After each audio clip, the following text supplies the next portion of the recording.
Hi guys, welcome to Third Style Garage. My name is Doug. This is the restoration of a 66 Mustang convertible named Vin. This is episode 19. On the previous episodes, I squared up the engine compartment, made sure everything was centered, and I have the upper cowl, lower cowl, kick plate, firewall, and the fender aprons in place. And in this episode, I'm going to start doing a final installation of those and welding them in. Hope to get the kick plates installed and maybe even move on to the firewall. Stay tuned to see how this goes. Thanks for being part of Third Style Garage. If you like videos like these on how to do Mustang or other car restorations with just kind of a DIY, learn as you go, anybody can do it. Consider hitting the subscribe button and give the video a thumbs up. Thanks for being part of Third Style Garage.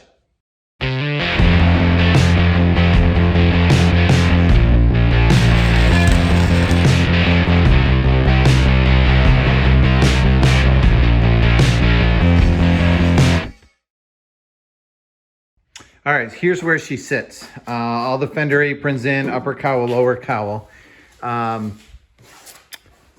If you haven't ever subscribed to Joe Daddy's Garage, Barry is amazing, and I need to give due credit to him because a lot of what I've learned comes from him.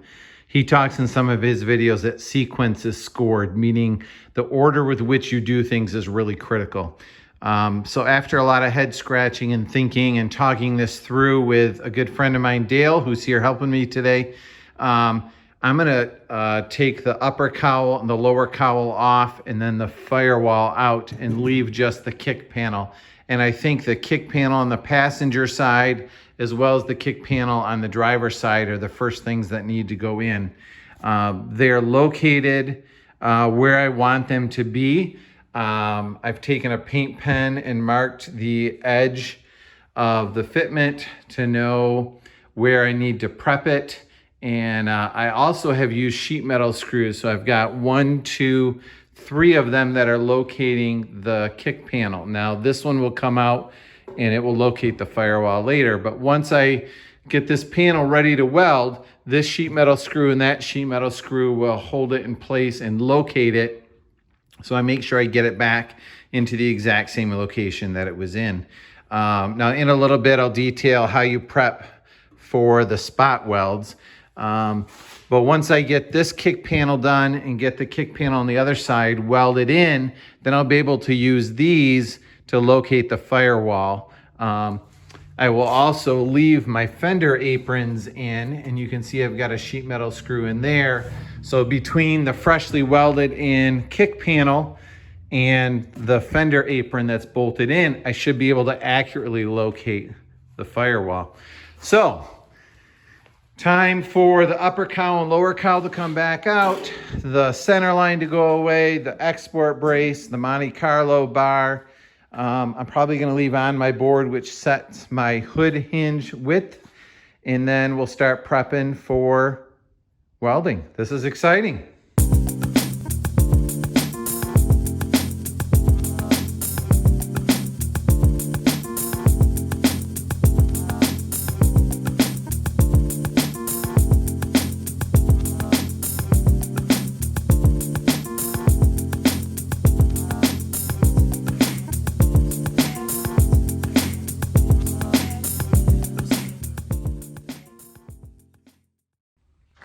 Before I get too far with the welding, originally the car was spot welded together, basically a large machine, sorry, furnace is kicking on. Large machine squishes 2 pieces of metal together between 2 electrodes, passes electricity, melts them together, leaves a small little dent behind it and melts the 2 pieces together. I don't have a spot welder. That'd be fun to get someday, but it's not necessary and therefore not in the budget. So I'm gonna do a little test kind of for my own fun and for sake and for learning. I've got a piece of metal that came out of the car. I think it was a little scrap of the dash and just a channel. I've cleaned it up both sides, drilled a 9/32 hole, and I'm gonna do a little plug weld, or some call it a rosette weld. And then I'm gonna try to rip this off and see how strong it is. Now I've got 2 of them, so I'm gonna do 2 practice welds. One of them, I'm gonna leave the head of the weld sticking up, and the other one I'm gonna grind it flat and try to hide it. And I'm gonna see if that affects the strength of it in my really unofficial way as I try to rip it off with the pliers. And we'll see what we learn. So I'm just setting it up in a vise here. So slide the sheet metal in. Now the same way I would do it on the car, I've got a clamp.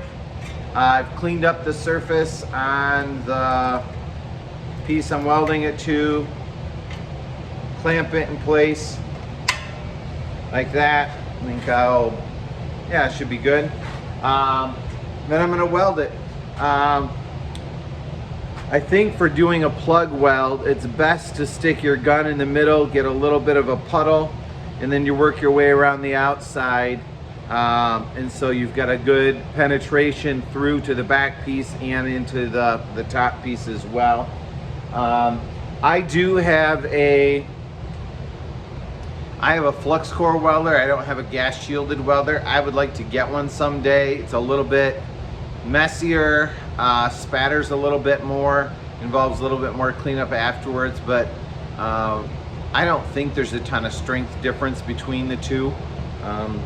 So whatever you have at home, you know, if you're lucky enough to have a TIG welder, that's fantastic. But, you know, I think for jobs like this, if you're careful and prep it well and you're methodical, you can end up with a great product.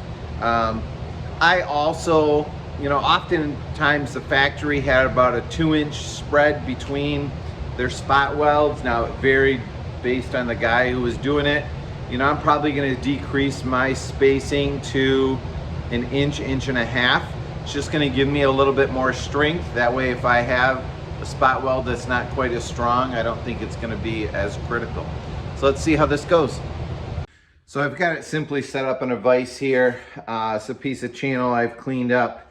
And then the same way it would be in the car, you know, I cleaned up both surfaces, drilled the hole, deburred it, and then I've clamped it in place. I've got 2 of them here, so I can, yeah, see how the strength comes out. I may also grind the head off one to see if that alters the strength of it or not. So let's weld them in.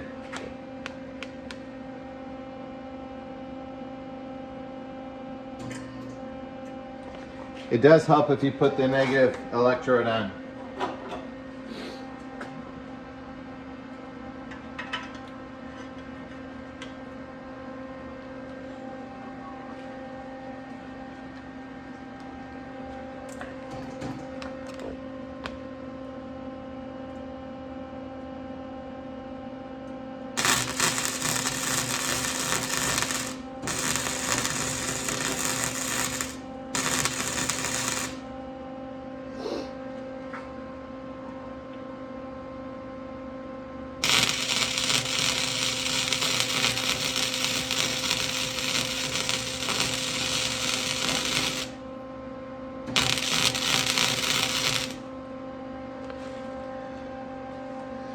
There we go.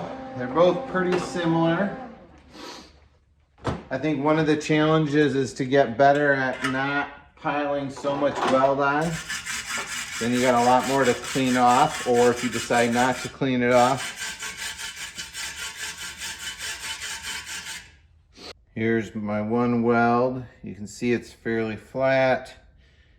I would expect this one would be a little bit less strong than the other. This one's got a little bit more of a head on it. Let's see what happens. Okay, so I've got them in the vise. This one I ground the head a little bit flush on.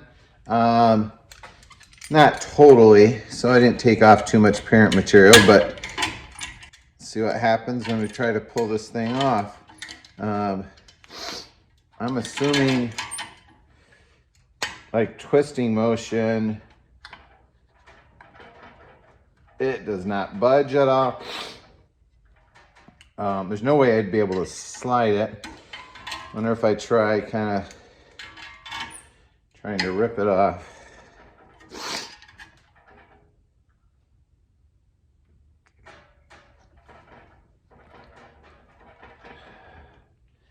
Huh. Bent the metal. If I can get a closer grab on the vise.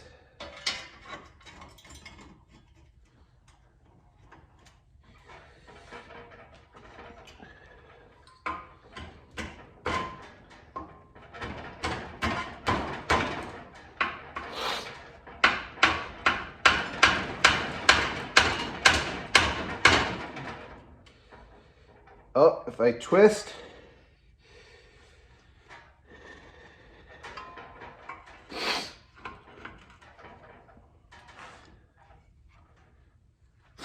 don't know if you, sorry, I don't know if you can see that or not.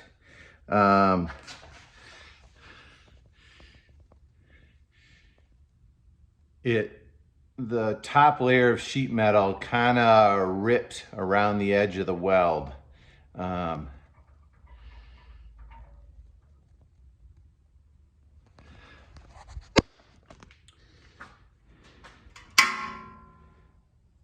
And then it broke off. So really the whole weld is what's left behind on the parent material, and the upper level, I think the sheet metal just ripped where it attached to the weld. I don't think the weld actually broke. Let's see what happens on the other one.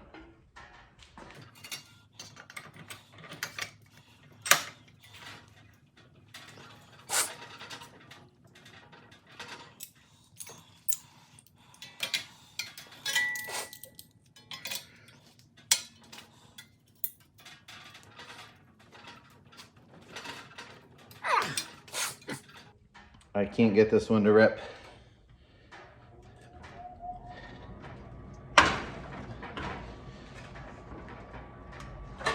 There we go. Again, the sheet metal just ripped. So, I'm feeling pretty good about that. In all honesty, I don't know if you can see, here was my attempt number 1, and this was attempt number 2. What I just showed you was 3 and 4. I was worried about putting too much weld in and having to ground it all down. And this one, I did not get, it only connected with the top layer on about half or a quarter of the circle. I'm not explaining that clearly, sorry. And then when I tried to pull that one off, it popped off pretty easy. So I think one of the things I've learned is it is important to make sure that you have good penetration all the way around into your top layer material to get strong welds. So I have the passenger side kick panel in place. I've taken out all of the pieces around it, and I'm doing my final preparations before I weld it in. I have my 2 sheet metal screw holes that I will use to locate it. But now what I need to think through is to make sure I get good welds. Like for example, on the bottom here, you can see I've drilled my holes for the spot welds to go through. I need to grind off the primer that's on there to make sure it doesn't contaminate my weld. And then on the back side of the kick panel and on this surface of the rocker, I need to make sure it's clean, degreased. Then I'm gonna spray weld through primer on it, and then I will work on welding it. My hope is that the weld through primer will just be some sort of a protective layer in there to help prevent any future rust future rust. I'm using a 3M weld through primer, part number 05917. It's convenient that it says 2 coats. Apply 2 light coats, 1 mil dry thickness on both mating surfaces. Allow solvents to flash between coats. Coating must be dry to the touch, normally 5 to 10 minutes at room temperature before parts can be MIG welded. So that's pretty convenient that it's only kind of a 10-minute dry window time. So I will make sure that all of the surfaces are ready. And then I will put it back in place, put my 2 set screws in, and then I will use clamps to pull it in tight as I weld it. And I'll show you what I mean by that. But you want to make sure the surfaces are really close when you weld them. Here's the inside of my kick panel, the bottom of the passenger side A-pillar. So here you can see where there will be a joint between my old kick panel and my new one, and I will butt weld that and blend it. There's a bracket here that mounts the lower dash that will need to get bent down. So I'm marking this that I need to clean off the primer there. And then along this side is where I will need to put my spot welds. I recommend just taking a paint pen, marking every inch, inch and a half, or 2, however you want to do it. Otherwise, when you take it over to the bench, you might not remember exactly where the spot welds need to be drilled. This one I need to remember I can only go down about that far, which means I can get one more spot weld in.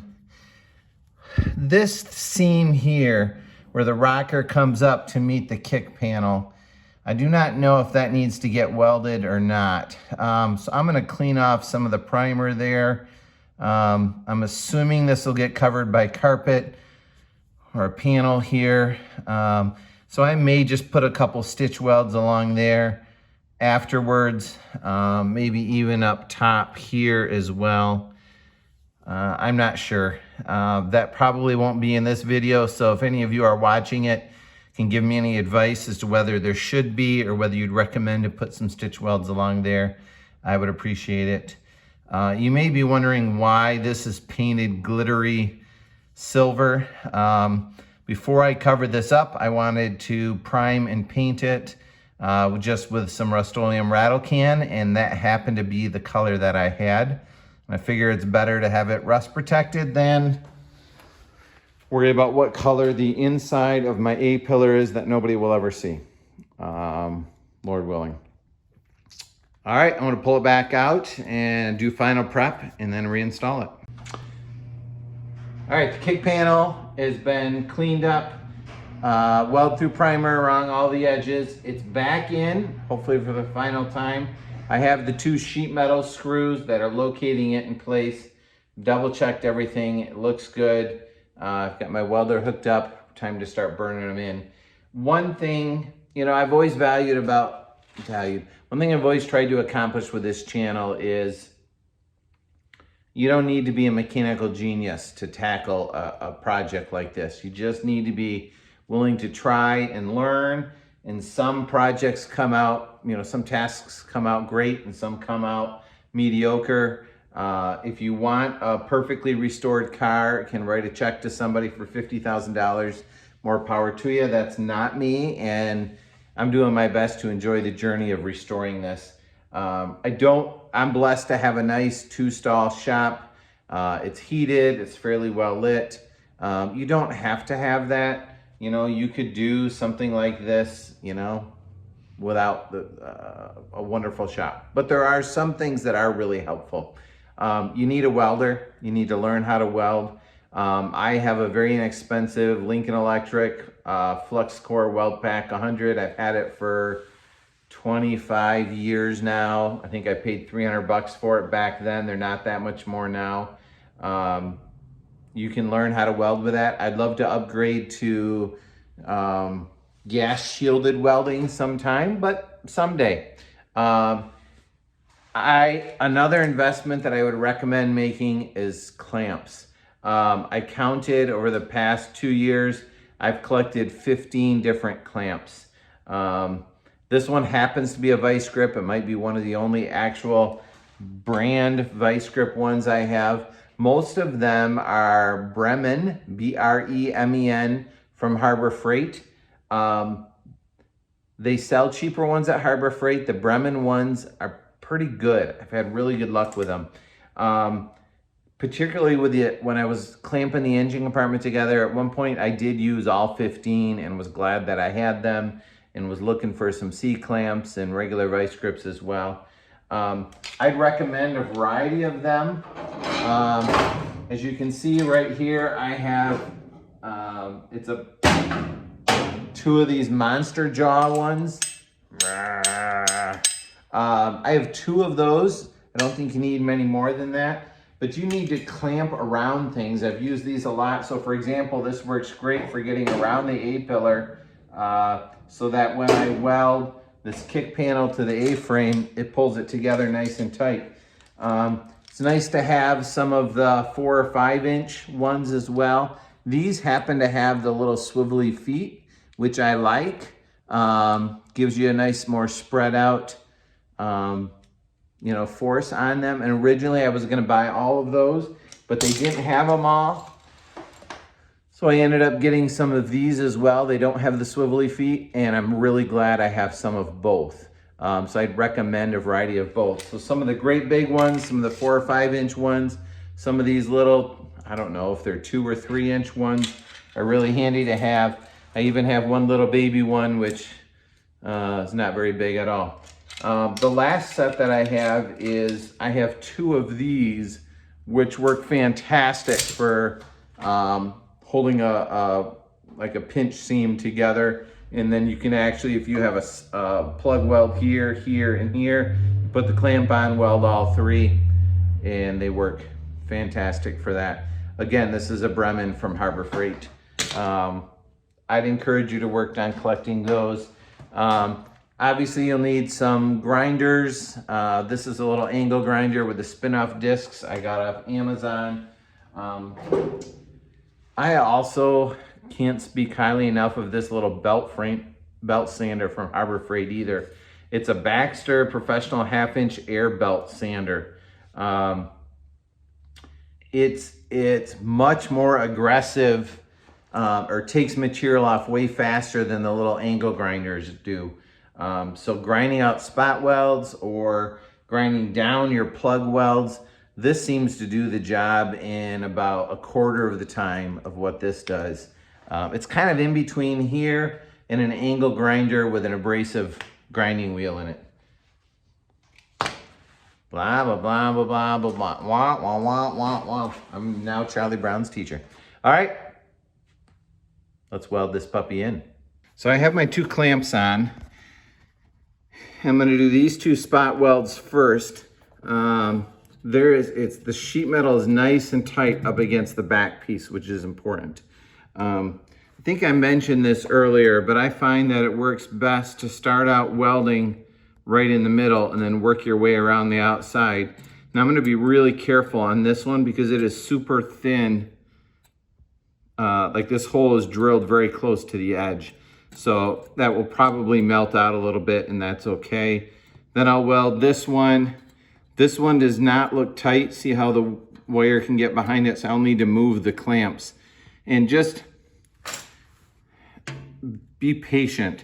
They say cleanliness is next to godliness when building engines. I think patience is next to godliness when doing body work. So just keep moving your clamps. So you got a clamp on each side of the hole and make sure that everything's nice and tight as you go.